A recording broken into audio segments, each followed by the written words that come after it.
रसगुल्ले तो हम सब ने बहुत बार खाए हैं, लेकिन घर पर बिल्कुल सॉफ्ट, स्पंजी और अंदर तक रस से भरे रसगुल्ले बनाना थोड़ा मुश्किल लगता है।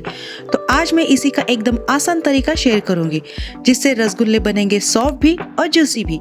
तो चलिए बिना किसी कंफ्यूजन के शुरू करते हैं आज की हमारी रेसिपी। सबसे पहले एक पैन में 1 लीटर फुल क्रीम दूध ले ले और इसे मीडियम लो फ्लेम पर गर्म होने दे। रसगुल्ले के लिए यहाँ पर हमेशा फुल क्रीम दूध का ही इस्तेमाल करें, क्योंकि इससे छेना अच्छा बनेगा और रसगुल्ले भी एकदम सॉफ्ट और स्पंजी तैयार होंगे।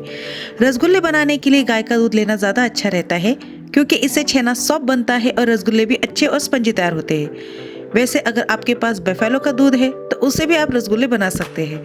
बस छेना बनाते समय उसे ज़्यादा ड्राई नहीं करना है। तो अगर दोनों में चुनना है ना, तो मैं यहाँ पर गाय का दूध प्रेफर करूँगी। तो यहाँ मैंने लिया है 1 लीटर गाय का फुल क्रीम दूध। इसे एक पैन में डालकर मीडियम फ्लेम पर गर्म होने देना है और बीच बीच में हल्के हाथों से चलाते रहेंगे ताकि दूध नीचे से लगे ना।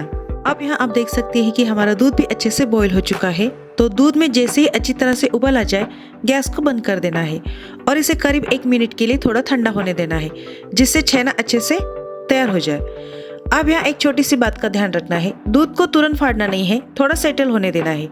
तो लगभग 1 मिनट के लिए इसे ठंडा होने देंगे और 1 मिनट बाद नींबू के रस को 1-2 टेबलस्पून पानी में डिल्यूट करके थोड़ा थोड़ा करके दूध में डालेंगे और बहुत हल्के हाथों से चलाते रहेंगे। जैसे जैसे नींबू का रस डालेंगे ना, दूध धीरे धीरे फटना शुरू हो जाएगा और आपको साफ दिखाई देगा कि छेना और हल्का हरा वे अलग हो रहा है। बस जब दूध अच्छे से कडल हो जाए, समझिए हमारा छेना तैयार है। बस यहाँ एक छोटी सी बात का ध्यान रखिए, नींबू का रस एक साथ ज्यादा नहीं डालना है।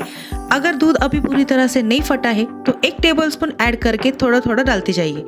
जैसे ही दूध अच्छे से फट जाए और छेना अलग दिखाई देने लगे, बस वही रुक जाना है, क्योंकि नींबू ज्यादा डालने से छेना थोड़ा फर्म हो सकता है और हमारे रसगुल्ले उतने सॉफ्ट नहीं बनेंगे। अब यहाँ पर एक छोटी सी टिप्स, दूध फटने के बाद छेने को ज्यादा देर तक उसी पानी में ना छोड़े। जैसे ही छेना अलग हो जाए ना, तो तुरंत आगे की प्रोसेस शुरू कर दीजिए। और हाँ, मेरी किचन से आपकी किचन तक बस स्वाद नहीं, थोड़ा सा प्यार भी पहुंचे। आप मेरी रेसिपी बनाकर एक बार जरूर बताइएगा कि कैसे बनी। आपका छोटा सा फीडबैक मेरे लिए बहुत मायने रखता है। शायद आपकी एक प्यारी सी कमेंट मुझे अगली रेसिपी और भी दिल से बनाने के लिए मोटिवेट कर दे। अब एक बड़े बर्तन के ऊपर मलमल का साफ कपड़ा रखकर इस मिक्सचर को अच्छे से छान लेना है। यहाँ हम मलमल के कपड़े का इस्तेमाल करेंगे, क्योंकि इससे छेना आसानी से छान जाता है और एक्स्ट्रा पानी भी अच्छे से निकल जाता है। साथ ही में छेने के छोटे छोटे दाने भी कपड़े से बाहर नहीं निकलते। बस ध्यान रखना है कि कपड़ा साफ हो। अब जो हमारा छेना तैयार हुआ है, उसे ठंडे पानी से 2 से 3 बार हल्के हाथों से वॉश कर लेना है। छेने को वॉश करते समय ज्यादा जोर से ना रगड़े, वरना टेक्सचर टाइट हो सकता है। बस हल्के हाथों से वॉश करना है। इससे नींबू की एक्स्ट्रा खटास निकल जाएगी और छेना फ्रेश और सॉफ्ट बना रहेगा। छेना अच्छे से वॉश होने के बाद कपड़े को अच्छी तरह से बांधकर इसे करीब 20 से 30 मिनट के लिए लटका देंगे। यहाँ एक बहुत इंपॉर्टेंट टिप है, छेने से एक्स्ट्रा पानी निकलना चाहिए, लेकिन इसे इतना भी ड्राई नहीं करना है कि पूरा मॉइस्चर ही निकल जाए। सॉफ्ट रसगुल्ले के लिए छेने में थोड़ी मॉइस्चर रहना बहुत जरूरी होता है। तो यहाँ पर 20 मिनट हो चुके हैं। अब देखते हैं हमारा छेना कितना परफेक्टली तैयार हुआ है। तो छेने को कपड़े से निकालकर एक बड़ी प्लेट में ट्रांसफर कर दे और शुरू होता है रसगुल्ले का सबसे इम्पोर्टेंट पार्ट, छेना नीड करना। हथेली की मदद से छेने को लगातार मैश और नीड कर लेना है। इस तैयार छेने में 1 छोटा चम्मच मैदा डाल देंगे। मैदा डालने के बाद इसे छेने में अच्छी तरह से मिक्स कर लेना है, ताकि दोनों चीज़ों को अच्छे से कंबाइन हो जाए और अच्छे से मिक्स हो जाए।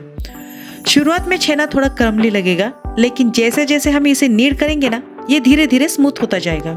आपको इसे तब तक नीड करना है जब तक छेना एकदम सॉफ्ट, स्मूथ और लम्फ्री ना हो जाए।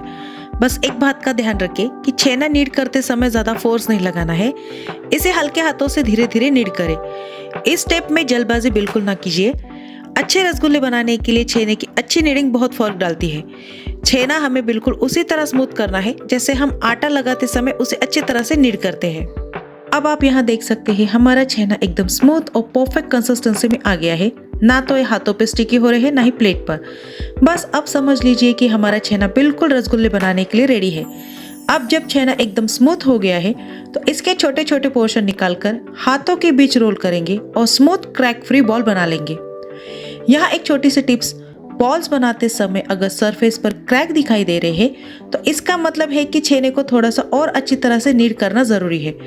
जब छेना परफेक्टली नीड हो जाता है, तभी हमारे रसगुल्ले एकदम स्मूथ, गोल मटोल और बिना क्रैक के बनते हैं। बस यहाँ थोड़ी पेशेंस रखिए, जल्दबाजी बिल्कुल नहीं करनी है। तो देखिए, इसी तरह सारे रसगुल्ले बॉल्स मैंने तैयार कर लिए हैं। तो यहाँ पर मैंने 15 एकदम स्मूथ और क्रैक फ्री रसगुल्ले तैयार कर लिए हैं। चलते हैं इसके डिलीशियस चाशनी की तरफ। अब चाशनी बनाने के लिए यहाँ मैंने लिया है 1.5 कप चीनी और करीब करीब 4.5 से 5 कप पानी, ताकि रसगुल्ले इसमें अच्छे से पके, फूले और चाशनी को अच्छी तरह से एब्जॉर्ब कर सके। एक बड़े और चौड़े बर्तन में चीनी और पानी डालेंगे और इसे हाई फ्लेम पर बॉईल होने देंगे। यहाँ चाशनी को बहुत ज़्यादा थिक नहीं करना है, चाशनी हमें थोड़ी पतली ही रखनी है। रसगुल्ले को पकाने के लिए एक पतली और अच्छी मात्रा वाली सिरप चाहिए, ताकि उन्हें फूलने के लिए इनफ स्पेस मिले। जैसे ही चाशनी में अच्छी तरह से बॉईल आ जाए, अब एक एक करके सारे रसगुल्ले इसमें डाल देंगे। अब यहाँ एक छोटी सी बात का ध्यान रखना है, सारे रसगुल्ले एक साथ नहीं डालने हैं, क्योंकि अगर एक साथ बहुत सारे बॉल डाल देंगे ना, तो चाशनी का टेम्परेचर अचानक कम हो सकता है और रसगुल्ले अच्छी तरह से फूलने में प्रॉब्लम हो सकती है।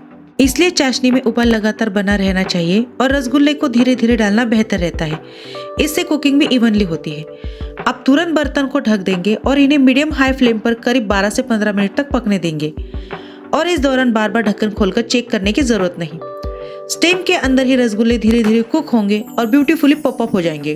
अगर आपके पास वाइल्ड वेसल है तो उसे प्रेफर करें, क्योंकि कुकिंग के दौरान रसगुल्ले साइज में काफी बढ़ते हैं और उन्हें घूमने के लिए इनफ स्पेस मिलना चाहिए। कुछ ही मिनटों बाद जब आप ढक्कन खोलेंगे ना, तो आपको दिखाई देंगे हमारे ब्यूटीफुली परफेक्ट रसगुल्ले। अब यहाँ आप देख सकते हैं, कुछ ही मिनटों में रसगुल्ले दोनों तरफ से अच्छी तरह से पक चुके हैं और सबसे अच्छी बात, एक भी टूटा नहीं है। लेकिन लगातार पकने से चाशनी थोड़ी गाढ़ी हो गई है, तो इसमें हम थोड़ा सा गर्म पानी ऐड करेंगे। ध्यान रखें, पानी गर्म ही होना चाहिए, ताकि चाशनी का टेम्परेचर अचानक कम ना हो और कुकिंग स्मूथली चलती रहे। और बस हमारे होममेड रसगुल्ले बिल्कुल तैयार है।